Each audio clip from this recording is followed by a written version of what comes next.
புதுச்சேரியில் சுற்றுலாத்துறையுடன் நியூஸ் 18 தமிழ்நாடு இணைந்து நடத்தும் தோரணம் 1000 கார்னிவல் விழா 3வது நாளாக நடைபெற்று வருகிறது. கூடுதல் விவரங்களோடு செய்தியாளர் இடவமுதன் இணைக்கிறார். இடவமுதன், விவரங்கள். நந்தா, புதுச்சேரியில் சுற்றுலாத்துறையும் நியூஸ் 18 தமிழ்நாடு சேனலும் இணைந்து தோரணம் 1000 என்ற பெயரில் கொண்டாட்டத்தை நடத்தி வருகிறது. 3 நாள் கொண்டாட்டம் நிறைவுக்கு வரும் நிலையில் தான் தற்போது இருக்கிறது. முதல் நாளான 23ஆம் தேதி துணைநிலை ஆளுநர் இதை தொடங்கி வைத்தார். முதலமைச்சர் ரங்கசாமி, கல்வித்துறை அமைச்சர் லட்சுமி நாராயணன், சபாநாயகர் செல்வம் மற்றும் சட்டமன்ற உறுப்பினர் அனைவரும் இந்த துவக்க விழாவில் பங்கேற்றனர்.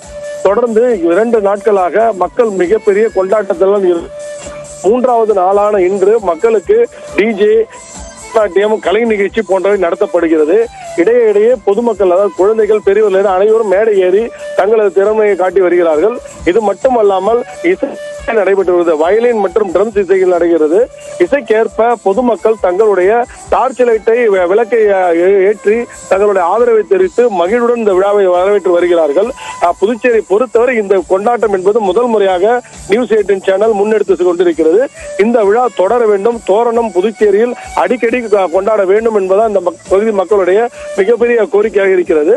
சுற்றுலாத்துறை பொறுத்தவரை இதற்கு புது முயற்சியாக மக்கள் முழுமையாக கொண்டாட வேண்டும் என்பதற்காக இந்த விழாவை நடத்துகிறார்கள். வணிகர்கள், அதாவது கிட்டத்தட்ட 60க்கும் மேற்பட்ட ஸ்டால்கள் அமைக்கப்பட்டுள்ளது.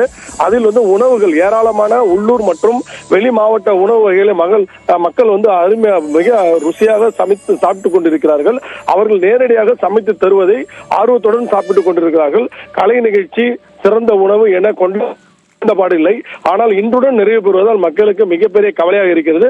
ஆண்டுதோறும் இந்த தோரண விழா என்று கொண்டாட வேண்டும் என்பதால் ஒட்டுமொத்த மக்களின் கோரிக்கையாக இருக்கிறது. நன்றி இடவமுதன், விரிவான விவரங்களுக்கு.